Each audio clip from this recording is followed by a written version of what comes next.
दोस्तों, मैं आपको अपने गार्डनिंग चैनल ग्रोइंग कंटेनर में खुशामदीद करता हूँ। तो आज मैं आपको ना फिग के बारे में इन्फॉर्मेशन दूंगा कि आप फिग को कैसे ग्रो कर सकते हो। तो चलें स्टार्ट करते हैं। सबसे पहले ना बात करते हैं कि फिग किस वुड पे ग्रो होती है। तो फिग एक ऐसा प्लांट है जो ना किसी भी वुड पे ग्रो हो जाता है। मीन्स अगर वो कितने साल पुरानी भी हो ना तो वो उस पे भी ग्रो हो जाता है। और कुछ ऐसी होती हैं जो पुरानी वुड से डायरेक्टली फ्रूट निकाल देती हैं। यानी कि जो पुरानी वुड है ना, फॉर एग्जांपल 2 साल 3 साल पुरानी वुड है, इससे डायरेक्टली फ्रूट निकाल लेंगे वो। और कुछ ऐसी होती हैं कि जिन पे न्यू ग्रोथ आती है। जैसे ये देखो, ये न्यू ग्रोथ आई है, यहाँ पे बंद थी, ये न्यू ग्रोथ आई ऊपर ग्रीन वाली अभी, तो उसने ऊपर से फ्रूट निकाला है।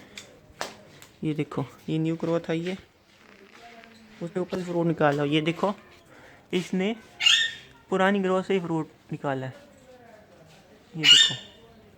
अच्छा, पुरानी ग्रोथ से ना फ्रूट निकालने वाली ना जो है ना वैरायटीज़ थोड़ी कम है, जबकि न्यू ग्रोथ से हर कोई फ्रूट निकालती है। और ये देखो, इस तरह भी जो न्यू ग्रोथ आई है यहाँ से, ये देखो स्टार्ट हो रही है, ये यहाँ से, तो उसके ऊपर फ्रूट लगा हुआ है। यहाँ से भी जो न्यू ग्रोथ आई है नीचे, वो है आपको घर लाइट ग्रीन में दिख रही होगी। ये देखो, यहाँ से भी जो न्यू ग्रोथ आई है उस पर फ्रूट लग रहा है। यहाँ से भी जो न्यू ग्रोथ आई है उस पर फ्रूट लग रहा है। और ये देखो, ये तो ऊपर भाई पूरी है ही न्यू ग्रोथ, ये जो है ना ये सारी न्यू ग्रोथ है। और ये देखो, ये भी सारी न्यू ग्रोथ है।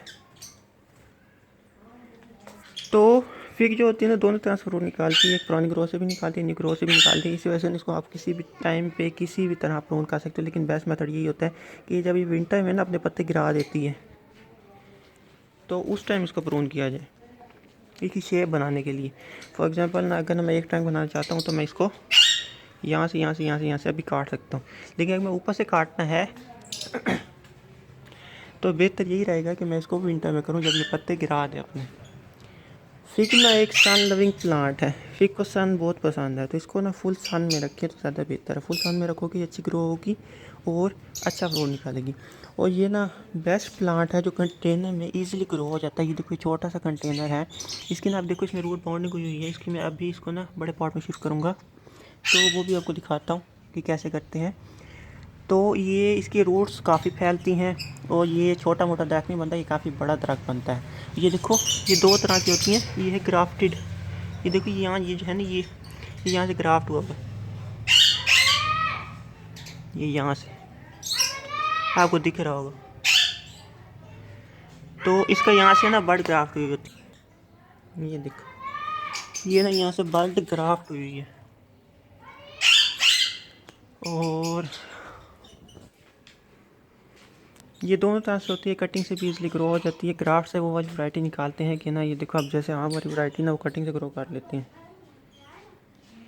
जबकि ना ये है बड़ी वाइट फिग। तो देखेंगे कि इसका कितना बड़ा फ्रूट होता है, क्योंकि ना ये मैं अभी, ये देखो, एक तो ये फोकस सही से नहीं कर रहा। ये भी छोटे गमले में है, तो अभी इसको बड़े गमले में शिफ्ट करूँगा ना, फिर देखेंगे कि इसका फ्रूट का साइज़ कितना बड़ा होता है। तो ये ना कंटेनर में ग्रो करने के लिए सबसे अच्छा प्लांट है। आप इसको कंटेनर में इजीली ग्रो कर सकते हो, ये मरता नहीं है। ऐसे प्लांट जिसका ना पत्ता तोड़ने से अंदर से सैप निकले, कोई सा पत्ता आपको तोड़ के दिखाता हूँ, ये वाला। अगर इसका पत्ता तोड़ो ना, ये देखो अंदर से ऐसे सैप निकले ना, वाइट वाइट, तो ऐसे प्लांट ना बहुत वो होते हैं, हार्डी होते हैं, तो ये जल्दी मरते नहीं हैं।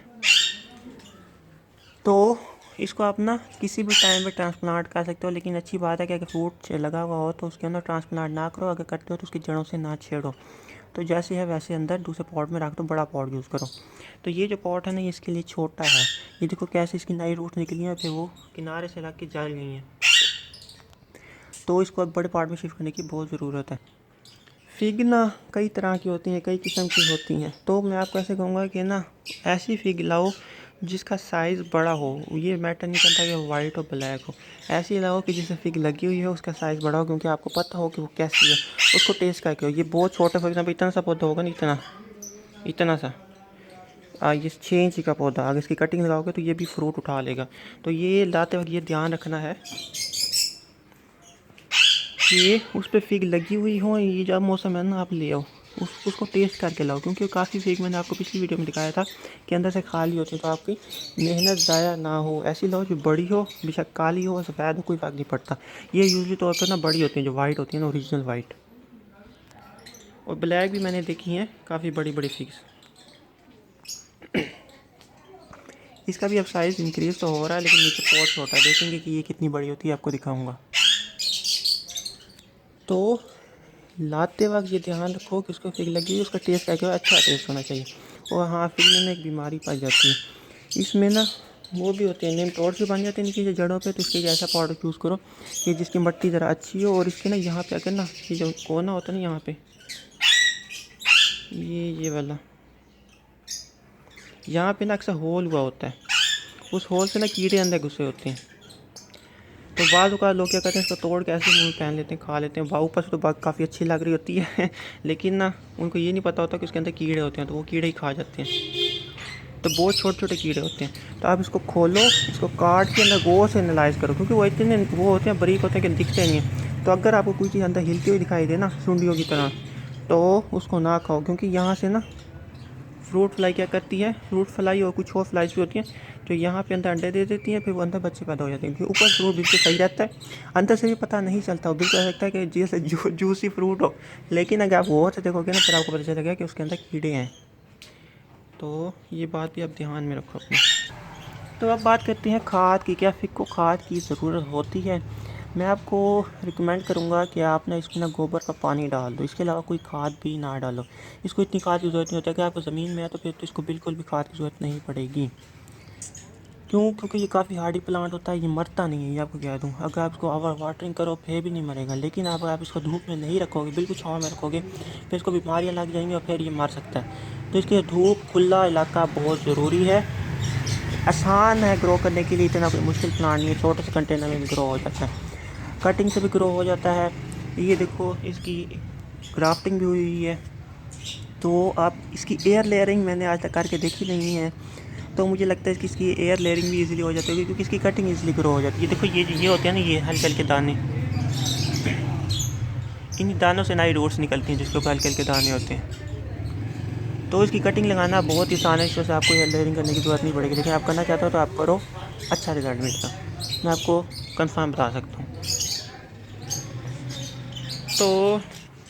तो आपने क्या करना है, आपने इसकी प्रूनिंग से डरना नहीं है। आप किसी भी टाइम इसकी प्रूनिंग कर सकते हो, आप इसकी किसी भी टाइम एयर लेयरिंग कर सकते हो, आप इसकी कटिंग लगा सकते हो, आप इसको क्राफ्ट कर सकते हो, आप इसका कुछ भी कर सकते हो, इसको कुछ नहीं होगा। इसको ट्रांसप्लांट भी कर सकते हो। ये देखो, ये कितना बड़ा प्लांट है, ये भी ज़मीन से निकल के इसमें ट्रांसप्लांट हुआ हुआ है। तो ये ट्रांसप्लांटिंग करना हो ना, अगर ज़मीन से निकाल के छोटी सी गाची निकालनी हो, तो बेहतर यही है। अगर आप इसको ना सावन में करोगे फिर भी इसको कुछ नहीं होगा, ये बच जाती है, इसको कुछ नहीं होता, क्योंकि इसका ना मैं अभी आपको दिखाया सैप है।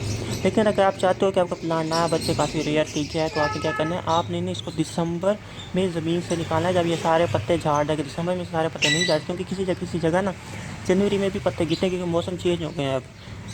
तो अगर दिसंबर में से पत्ते नहीं झाड़े, तो फिर आपने क्या करना है, आपने जनवरी में जब ये सारे पत्ते झाड़ देना, फिर आप इसको ज़मीन से खींच के भी निकाल दो ना, फिर भी हो जाएगी।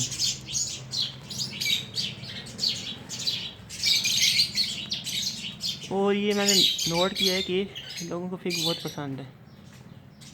तो हो सकता है कि कुछ पॉइंट मेरे जहन में ना रहे हो, मैं भूल गया हूँ। और कुछ पॉइंट अगर आप मुझे वो करेक्ट करना चाहते हो तो आप नीचे कमेंट्स में कर सकते हो। अगर आपको वीडियो अच्छी लगी हो तो इसको लाइक करो, शेयर करो और मेरे चैनल को सब्सक्राइब करो।